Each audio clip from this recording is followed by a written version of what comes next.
Hey everyone, welcome back to a brand new vlog video. আশা করছি তোমরা সবাই ভালো আছো। তোমরা দেখছো it's me Shubho YouTube channel, আর তোমাদের সাথে আছি আমি শুভ। আজকের ভিডিওতে তোমরা দেখতে পারবে সিলেট শহরের হজরত শাহজালাল মাজার, বোলাগঞ্জের সাদা পাথর এবং রাতারগুলের বিভিন্ন দর্শনীয় স্থান। তাই সম্পূর্ণ ভিডিওটি দেখতে থাকো। So without wasting any more time, let's get started.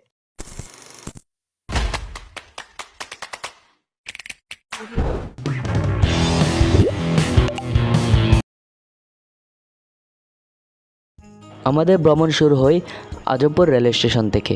Dhaka থেকে ছেড়ে আসা সিলেটগামী পারাবত ট্রেন দিয়ে আমরা সিলেটের উদ্দেশ্যে যাত্রা শুরু করি।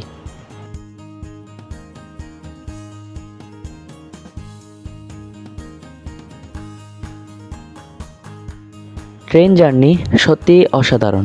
ট্রেন জার্নি করলে আপনারা প্রকৃতিকে খুব কাছ থেকে দেখতে পারবেন। অন্যান্য যানবাহন দিয়ে জার্নি করলেও যতটা আনন্দ পাবেন তার চেয়েও বেশি আনন্দ পাবেন ট্রেন জার্নি করলে। তাই আমি আপনাদেরকে সাজেস্ট করব, যদি আপনারা দূরে কোথাও ভ্রমণ করেন তাহলে অবশ্যই ট্রেন দিয়ে জার্নি করবেন। এখন আমরা আছি শ্রীমঙ্গলের চা বাগানের দৃশ্য দেখতে দেখতে আমরা অল্প কিছুক্ষণের মধ্যেই পৌঁছাব সিলেট রেলওয়ে স্টেশনে। প্রকৃতি এবং চা বাগান দেখতে দেখতে আমরা চলে আসলাম Sylhet rail station. Sylhet rail স্টেশনে আমরা অনেকক্ষণ ঘোরাঘুরি করে সিলেট রেল স্টেশনের সৌন্দর্য উপভোগ করলাম।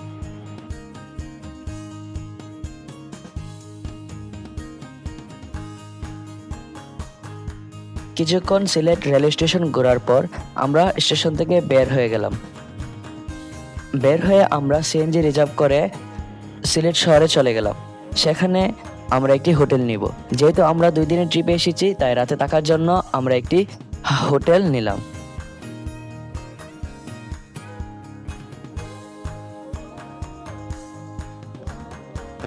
আমরা সিলেট শহরে এসে সিলেট হজরত শাহজালাল মাজারের কাছাকাছি একটি হোটেল নিই। যেহেতু আমরা ঈদ সিজনে সিলেটে ঘুরতে এসেছি, তাই আমাদের থেকে হোটেলের ভাড়াটা একটু বেশি নিয়েছিল। হোটেলে প্রবেশ করে আমরা সবাই ফ্রেশ হয়ে নিয়েছিলাম এবং কিছুক্ষণ বিশ্রাম নিয়ে আমরা বের হয়ে যাই হজরত শাহজালাল মাজার দেখতে।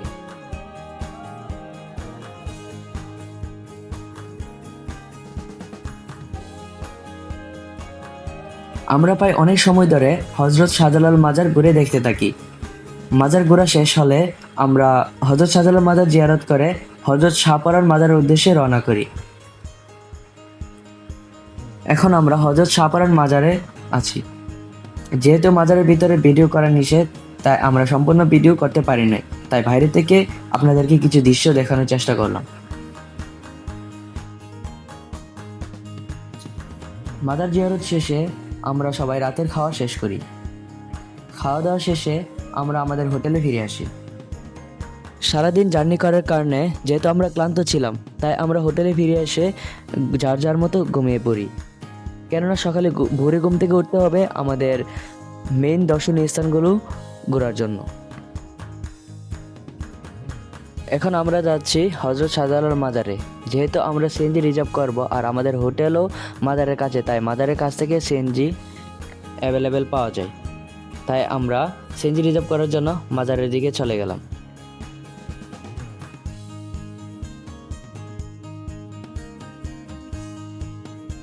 মাজারের গেটের সামনে থেকে আমরা সিএনজি রিজার্ভ করি বোলাগঞ্জ সাদা পাথর এবং রাতারগুল যাওয়ার উদ্দেশ্যে। শুরুতে আমরা বোলাগঞ্জ সাদা পাথরের উদ্দেশ্যে যাত্রা শুরু করি। এখন আমরা আছি সিলেট আন্তর্জাতিক বিমানবন্দরের কাছে, আর আমরা বিমানবন্দরের পাশ দিয়েই চলে যাচ্ছি বোলাগঞ্জের উদ্দেশ্যে।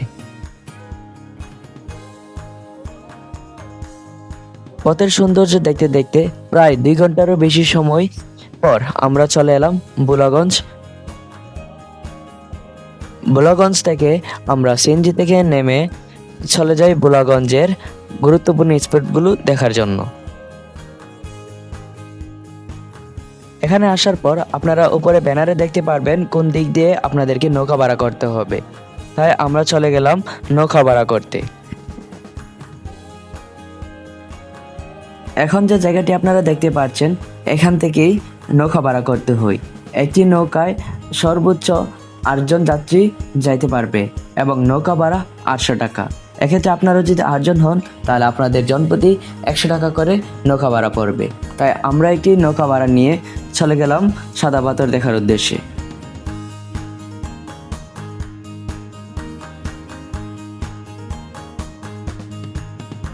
আমরা এখন নৌকার মধ্যে আছি, আর এই নৌকা দিয়ে 10 থেকে 15 মিনিট সময় লাগে সাদা পাথর দেখতে যাওয়ার জন্য।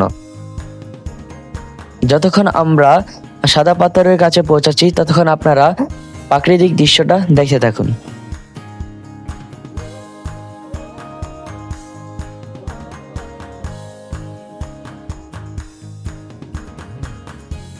দেখতে দেখতে আমরা এখন চলে আসলাম সাদা পাথরে। আর সাদা পাথরে এত পরিমাণ মানুষ ছিল যা বলার বাহিরে। তো আমরাও দেরি না করে সবার মতো কিছুক্ষণ ফটোশুট করে সাদা পাথরের সেই নীল জলে দীর্ঘ সময় ধরে গোসল করলাম।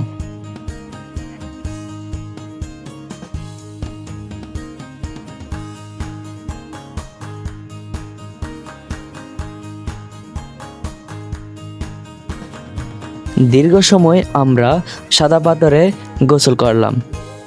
তারপর আমরা ফ্রেশ হয়ে যাত্রা শুরু করলাম রাতারগুলের উদ্দেশ্যে। এখন আমরা আছি রাতারগুলে।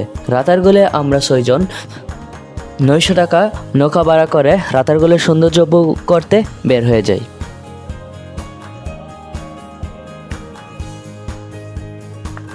আমাদের সাথে আপনারাও দেখতে থাকুন রাতারগুলের সৌন্দর্য।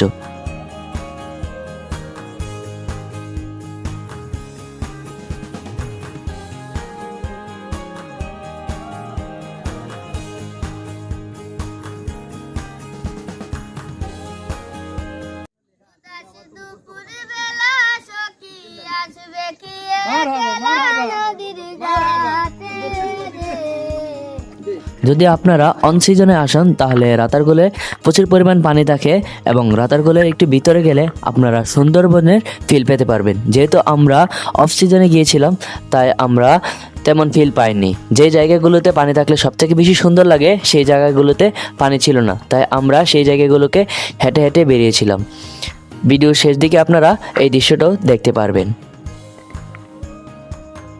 আমি আপনাদের এই জায়গাটির কথাই বলেছিলাম, যখন পানি থাকে তখন এইখানেও পানি থাকে, তখন আপনারা নৌকা দিয়ে এই জায়গাগুলোতেও আসতে পারবেন আর তখন আপনারা সুন্দরবনের মতোই ফিল পাইবেন। কিছুক্ষণ ঘোরাঘুরি শেষে আমরা আবারও নৌকাতে চলে আসলাম।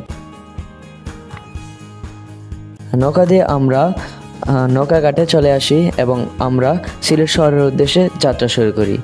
সিলেটে এসে আমরা চলে যাই খাওয়া দাওয়ার উদ্দেশ্যে, আর আমরা 5 বাই রেস্টুরেন্টে চলে যাই খাওয়া দাওয়ার জন্য।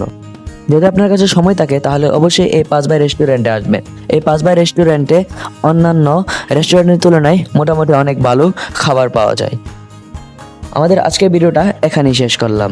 আর এখনো পর্যন্ত আমাদের ভিডিওটি যারা লাইক কমেন্ট করেনি অবশ্যই লাইক কমেন্ট করবেন এবং যাওয়ার আগে অবশ্যই চ্যানেলটা সাবস্ক্রাইব করবেন। আর যদি ফেসবুক থেকে দেখে থাকেন তাহলে অবশ্যই আমাদের পেজটা ফলো করবেন। আর এই ট্যুরে আসার সকল ভ্রমণ গাইড আমি পরবর্তী ভিডিওতে জানিয়ে দেবো।